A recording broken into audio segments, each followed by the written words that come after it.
Bismillahirrahmanirrahim. Assalamu alaikum. I am Nimra Zafar. Today we will discuss about the Order 3 of Civil Procedure Code 1908, which is about the recognized agents and pleaders.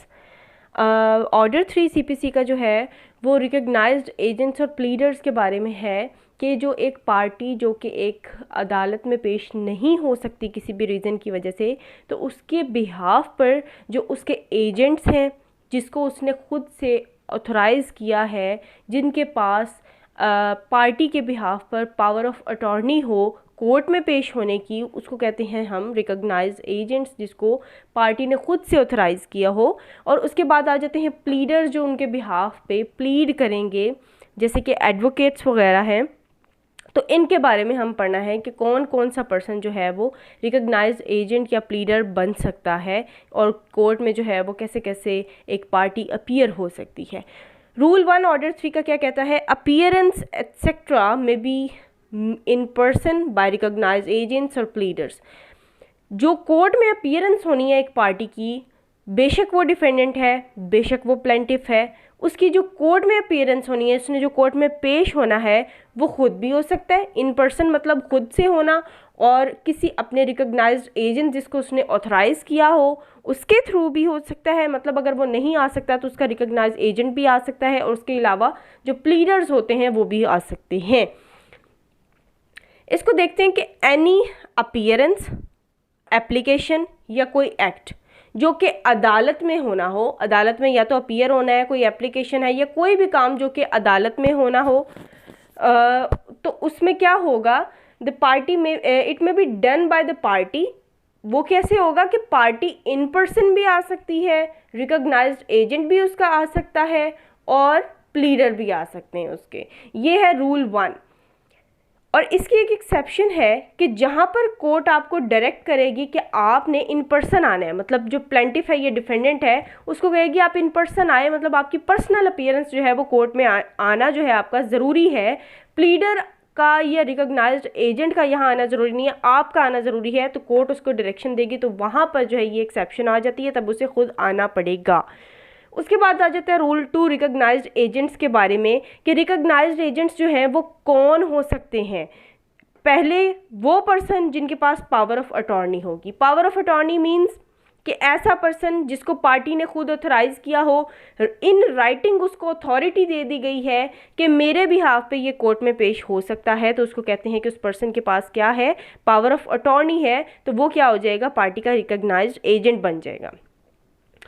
Second, ऐसा person जो कि carry कर रहा है business या फिर trade उस party का, आया वो प्लेंटिफ है, ये डिफेंडेंट है, जो पार्टी है उसका बिजनेस कोई और पर्सन कैरी ऑन कर रहा है, और जो कि पार्टी जो है वो with in the jurisdiction of court नहीं रहती, लेकिन वहाँ पे जो with in the jurisdiction of court वहाँ पर उसका ट्रेड या कोई बिजनेस उसका जो है वो कैरी ऑन हो रहा है, और उसको कौन चला रहा है? कोई और पर्सन चला रहा है, तो वो रिकॉग्नाइज्ड एजेंट जो है वो बन सकता है। तो कोर्ट ने जब अगर कोई समन भेजने हैं या कोर्ट ने उस पार्टी को बुलाना है, लेकिन वो पार्टी जो है वो कोर्ट की ज्यूरिसडिक्शन के अंदर मौजूद नहीं है, तो उसकी जगह पे जो पर्सन वहाँ पर उसका बिजनेस कैरी ऑन कर रहा है, उसको एज अ रिकॉग्नाइज्ड एजेंट जो है वो बुलाया जा सकता है। उसके बाद रूल 3 आ जाता है service of process on recognised agent, कि जो रिकॉग्नाइज्ड एजेंट जो काम कर रहे हैं या जो प्रोसेस हो रहा है उसको, उसकी जो वैलिडिटी है वो किस हद तक है।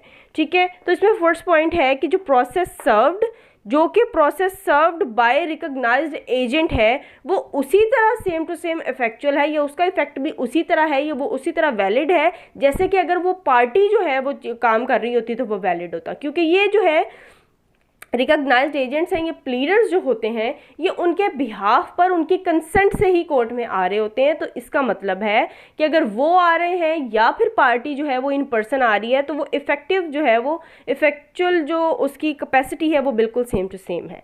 उसके बाद सेकंड पॉइंट है कि जो provisions for the service of process on party, जो कि प्रोविजंस पार्टी के जो सर्विस ऑफ प्रोसेस है उस पर अप्लाई होनी थी, वो सेम टू सेम अप्लाई होंगी किसके ऊपर? रिकॉग्नाइज्ड एजेंट्स के ऊपर। मतलब जो प्रोसेस जो है इसके लिए पार्टी इन पर्सन के लिए चाहिए, वही प्रोसेस सेम टू सेम किसके लिए होगा?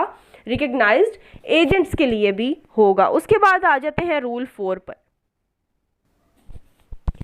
रूल 4 हमें क्या कहता है, अपॉइंटमेंट ऑफ प्लीडर के बारे में बताता है कि प्लीडर जो होता है, जैसे कि एक एडवोकेट है, उसको किसी पार्टी के बिहाफ पे उसने प्लीड करना है कोर्ट में, तो उसको अपॉइंटमेंट जो उसकी है वो किस तरह होगी, कौन उसे अपॉइंट करेगा। तो पहला पॉइंट ये है कि उसको अपॉइंट किया जाएगा इन राइटिंग, ठीक है, उसको मतलब कि लिख कर एक डॉक्यूमेंट पर कि इसको असाइन, इसको जो है वो ऑथराइज़ किया जा रहा है, इसकी अपॉइंटमेंट की जा रही है और उसको साइन किया जाएगा बाय सच पर्सन। मतलब जो पार्टी है एक्चुअल में, या तो वो भी उसको अपॉइंट कर सकती है या उस पार्टी का जो एजेंट है वो भी उसको अपॉइंट कर सकता है प्लीडर को, और उसके अलावा वो पर्सन भी उसको अपॉइंट कर सकता है जिसको पार्टी ने ऑथराइज़ किया है अंडर पावर ऑफ अटॉर्नी। मतलब उसको ऑथराइज़ कर दिया, तो उसको इख्तियार दे दिया है, जैसे कि उसके एजेंट के पास इख्तियार है। तो ये जो तीनों पर्सन है, पार्टी खुद, उसका एजेंट या फिर कोई और पर्सन जिसको पार्टी ने पावर ऑफ अटॉर्नी दी है, तो वो जो है वो प्लीडर की अपॉइंटमेंट कर सकता है। लेकिन अपॉइंटमेंट कैसे करनी है, इन राइटिंग करनी है और उसको साइन भी करना है उस पर्सन ने जो उसकी अपॉइंटमेंट कर रहा है। उसके बाद है कि कब तक उसकी अपॉइंटमेंट जो है वो इन्फोर्स रहेगी, कोर्ट में कब तक वो प्लीड कर सकता है, अनटिल द क्लाइंट और द प्लीडर डाइज, जब उन दोनों में से किसी एक की डेथ हो जाए, या क्लाइंट की जो कि पार्टी टू द सूट है उसकी डेथ हो जाए, या फिर प्लीडर खुद जो है वो मर जाए, तो फिर जो है यहाँ पर उसकी जो प्लीडर होने की जो उसकी जो अपॉइंटमेंट है वो फिनिश हो जाएगी। उसके बाद दूसरा पॉइंट क्या है कि जब प्रोसीडिंग एंड हो जाती है, जब केस ही जो है वो ख़त्म हो जाता है, केस डिक्री हो जाता है, तो उसके बाद जो है प्रोसीडिंग एंड हो गई, तो वहाँ तक जो है उसकी अपॉइंटमेंट थी वो उसके बाद ख़त्म हो गई। उसके बाद तीसरी चीज़, जब कि खुद इन राइटिंग जो है एक पार्टी टू सूट जिसने उसको ऑथराइज़ किया है वो उसको खुद से कह दे कि बस अब ख़त्म, ठीक है।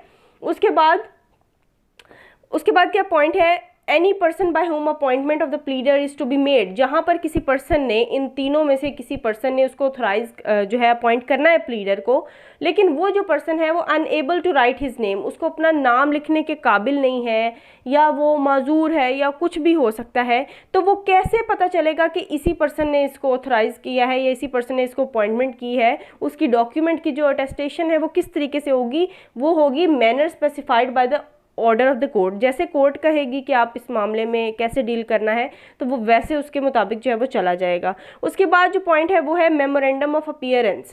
मेमोरेंडम ऑफ अपीयरेंस जो है वो प्लीडर ने जो है वो देना होता है कोर्ट में, खुद साइन करके। मेमोरेंडम ऑफ अपीयरेंस का क्या मतलब है कि मैं अपीयर जो है वो किसके बिहाफ पर हो रहा हूँ, पार्टीज टू द सूट कौन है, किसने मुझे जो है वो ऑथराइज़ किया है, ये सारी तमाम चीज़ें वो मेमोरेंडम ऑफ अपीयरेंस में जो है वो मेंशन करेगा और उसको साइन करके कोर्ट में देगा।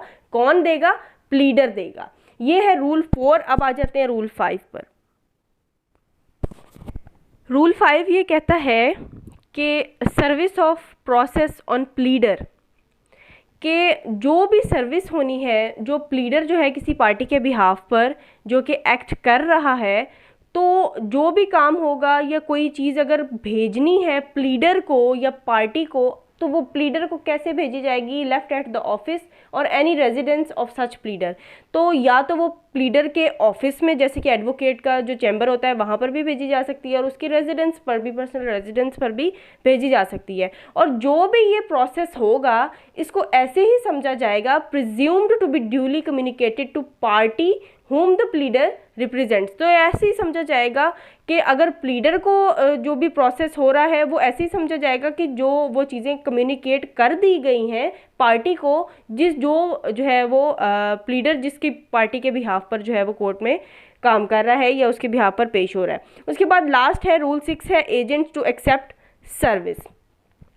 इसमें क्या है कि एजेंट जो है सर्विस एक्सेप्ट करने के लिए, यहाँ पर बात हो रही है कि अगर कोई सर्विस है, अगर बिसाइड द रिकग्नाइज्ड एजेंट्स, जब हमने रूल 2 में बात की है रिकग्नाइज्ड एजेंट्स की, तो रिकग्नाइज्ड एजेंट्स वो हैं जिसको खुद से ऑथराइज किया है पार्टी ने, ठीक है, कि ये मेरा रिकग्नाइज्ड एजेंट है, मैं नहीं होऊंगा तो ये मेरे बिहाफ पर जो है वो पेश हो जाए अदालत में, ठीक है। तो उन्होंने कहा है कि इसके अलावा अगर ये भी with in the jurisdiction of court नहीं है, या अगर है भी तो कोई और पर्सन जो कि कोर्ट की ज्यूरिसडिक्शन में हो उसको भी ऑथराइज किया जा सकता है कि वो एजेंट बन सके।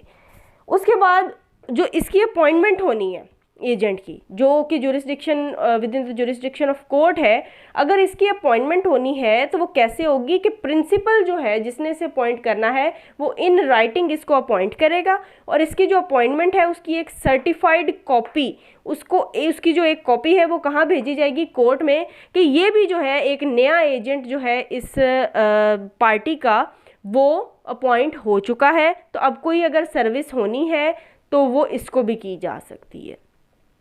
So this was all about our today's lecture. Thanks for watching the video, and if you like the video then don't forget to like, share and comment. Thank you so much.